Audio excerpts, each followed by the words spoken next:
अहे शिव शंभो हे बाबा धवलेश्वर बालालिंग महाप्रभु दीपम ज्योति परम ब्रह्मा दीपम ज्योति जनार्दन दीप हरत मे पापो पूजा दीप नमस्तुते। हे बाबा धवलेश्वर बालालिंग महाप्रभु संसार सुखी रखंतु।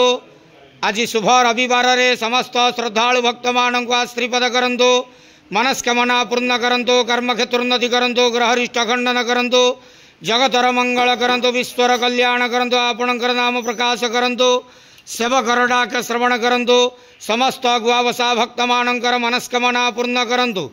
हे महाप्रभु धवलेश्वराय बालालिंगाय नमो नमः। प्रभु धवलेश्वर बालालिंग महाप्रभु संसार सुखी रखंतु आनंद गवार हरि बोलो।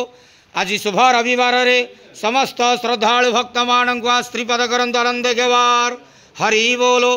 बाबा धवलेश्वराय बालालिंगाय नमो नमः।